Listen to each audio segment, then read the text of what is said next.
આપનો પરિચય? મારું નામ ફિરોજભાઈ જસાડિયા છે અને હું વોર્ડ નંબર 2 નો નગરસેવક છું.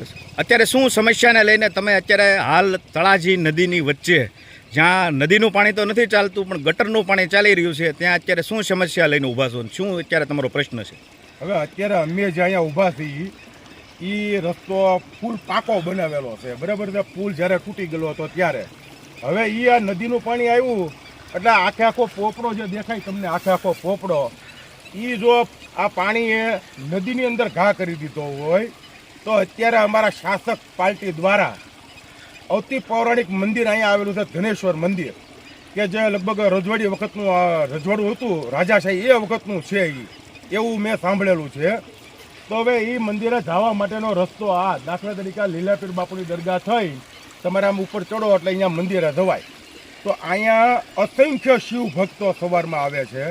પછી આગામી દિવસોમાં શ્રાવણ માસ આવી રહ્યો છે તો શિવ ભક્તો જ્યારે અહીંયા દર્શન કરવા આવે તો પહેલાં તો જાણે સૌથી પહેલાં અહીંયા ગટરનું પાણી હોય એટલે પૈસા ઉછા કરીને આવવાનું, બૈરાઓ હોય, મોટી ઉંમરના માણસો હોય, બરાબર. હવે એ લોકોને તકલીફ પડશે ને આગામી જે શ્રાવણ માસ આવે છે એમાં મને નથી લાગતું કે ભક્તજનો અહીંયા મંદિરે જઈ શકે, કેમ કે જો આ રોડ યોજાતો હોય પાણીમાં લાખો રૂપિયાના ખર્ચે એ પોપડો આખો નદીમાં ઉતરી ગયો એવું અહીંયા પાણીનું પ્રેશર આવે. તો હવે આજે ખાલી ધૂળ નાખી, તમે દેખાડી શકો અહીંયા ખાલી ધૂળ નાખી છે, પોપડાના બટકા નાખ્યા છે અને એવી રીતે આ નગરપાલિકાના શાસકોએ અહીંયા ધૂળનો રસ્તો બનાવ્યો છે. હવે અહીંયા ખરેખર કરોડોના ખર્ચે એક પુલ તૈયાર પાસ થઈ ગયેલો છે. હવે એ કામ ક્યારે ચાલુ થાય? આમ લોકો પાસેથી મળતી માહિતી મુજબ, તંત્ર પાસેથી, કે અહીંયા ભાઈ પાસ થઈ ગયા લગભગ એકાદ વર્ષ થઈ ગયું છે માટે, બરાબર છે, છતાં પુલનું કામ ચાલુ નથી થયું. અત્યારે હાલની અંદર પાલિકાએ 3 ભૂંગળા નાખ્યા છે અને 3 ભૂંગળા અને થોડીક ધૂળ નાખેલી છે. તો વરસાદનું પાણી જ્યારે આવશે ત્યારે તમારું શું માનવું છે કે આ ટકશે ખરું? એક વરસાદ અહીંયા સારો પડી ગયો. આ ભલે વરસાદ જ્યારે ખેંચાણો છે, આપણા ગુના બધાના વધી ગયા છે, એમાં રાજકીય લોકો હોય કે જે કંઈ વગેરે વગેરે એના ગુનાની હિસાબે આ વરસાદ અત્યારે ઉપર વી ગયો છે. પણ આજની તો કાલ મૂંગા જે ઢોર હોય એના મોઢાની વરસાદ ઉપર ઓળો આપશે, 100% આપશે.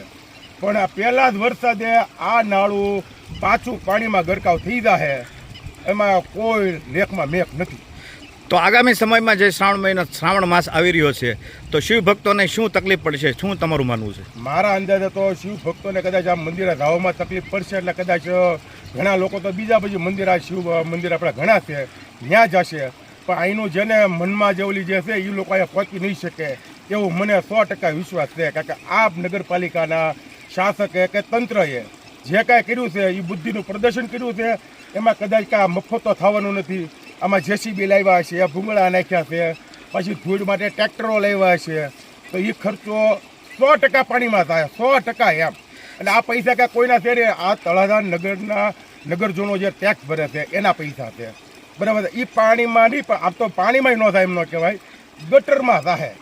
કારણ કે તળાજા નગરપાલિકા દ્વારા વર્ષોથી, આજકાલનું નહીં વર્ષોથી, તળાજા નગરપાલિકાના કૂવાનું તમામ પાણી આ ગટરની અંદર જાય છે, બરાબર. આ ગટર જ કહી શકાય, નદી કહી શકાતી નથી અત્યારે. કારણ કે નદી તો એક આપણે ધર્મની અંદર સારી ઓલી કહેવામાં આવે છે. આ લોકોએ નદીને તો બદનામ કરવામાં બાકી રાખ્યું નથી આ તંત્રએ. તમે બંને પાલિકાના સદસ્યો છો, તો આ કામ આગળ નહીં થાય તો તમારી બેની શું ગણતરી છે? તમે શું કાર્યક્રમ આપી શકો છો આગળ? હવે આ કામમાં તો કદાચ વહેલી તકે નહીં થાય તો ના છૂટકે કાંઈક લોક આંદોલન કરાવવું પડશે. અમારે ખુદને એની ઓલી કરવી પડશે, વિરોધ કરવો પડશે. વિરોધ તો વારંવાર કરીએ છીએ, પણ અમારું આમાં કાંઈ આ લોકો કાંઈ કારણ કે બહુમતી છે. આ પુલના અમે પૈસા દેવાની ના પડી. આ પુલ એક ઓલામાં વરસાદમાં વી ગયો તો આ પૈસા ચૂકવાય નહીં. તો આ જો પાકો માલ ન રહી શકતો હોય તો પૈસા કેમ ચૂકવાના? એક જ વરસાદમાં વી ગયો તો. અમારી પાસેથી એવું પણ જાણવા મળ્યું છે કે ગયા વર્ષે પ્રમુખ શ્રી તળાજા નગરપાલિકાના પ્રમુખશ્રીએ બાઇટ આપ્યું હતું કે આ પુલ 1 વર્ષની અંદર બની જશે, કેમ કે આ સનાતન ધર્મની આસ્થાનો સવાલ છે. તો એ લઈને આપ શું કહેવા માંગો છો? હવે એમાં એવું છે, વાત સાચી છે, કદાચ પ્રમુખ નહીં તો પ્રમુખના પ્રતિનિધિએ કદાચ આપ્યું હોય બાઇટ, અથવા તો એણે આશ્વાસન આપ્યું. આશ્વાસન દેવામાં હોશિયાર માણસો છે બધા, એમાં કાંઈ ઓલી રહેતી નથી, બરાબર છે. અમે આ કરી નાખશું. બરાબર. એમ તો અમે જ્યારે નગરપાલિકાની ચૂંટણી જીત્યા એટલે અમે ભરવાડ શેરીનો વાળવાનો પ્રશ્ન મેં પહેલાં ઉપાડ્યો હતો કે સાહેબ આ વાળવાની વસ્તુ અમારા ઓલામાં વળાતું નથી. આ લોકો સફાઈનો વેરો ભરે છે, સ્ટ્રીટ લાઇટ હોય, સ્ટ્રીટ લાઇટ ત્યાં થતી નથી, અવારનવાર અમારે ઓલી કરવી પડે છે, બરાબર છે. પછી વાળવામાં તકલીફ આજની તારીખમાં. અને અમુક લોકો જે છે, અમુક જે સમાચાર પત્રોમાં જે હાલતું હોય ભાઈ, એ સમાચાર એ બનાવે કે અહીંયા કચરો આમ છે, કચરો તેમ છે.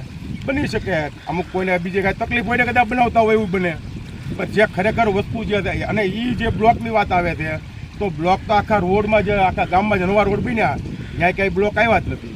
અને રહી વાત કચરાની વસ્તુ, તો કચરો તો ગામ આખામાં જોવા મળે જ છે. તો ફક્ત વોર્ડ નંબર 2ના એ અમુક વિસ્તારને જ ટાચ કરવામાં આવે છે. હવે એના મગજમાં જેવું હોય એ ઉપરવાળો જાણે. અત્યારે તમે જે વાત કરી રહ્યા છો એના પરથી તમે કંઈક ખુલ્લો આક્ષેપ કરી રહ્યા છો કે વિપક્ષના હોર્ડની અંદર કામ થતું નથી, તો એ લઈને શું કહેવું છે તમારું? 100% વિપક્ષના ઓલામાં કામ થતું નથી, છતાં અમુક જગ્યાએ પ્રેશર આપીને તે ઓલી કરવી પડે છે, ત્યારે થાય છે. બાકી તો હવે એની મનમાં શું ઈચ્છા હોય એ એના મનની વસ્તુ, એટલે અમે એનો જવાબ બહુ દેવામાં તકલીફ પડે એવું દેખાય મને, એટલે ન દઈ શકીએ એમ.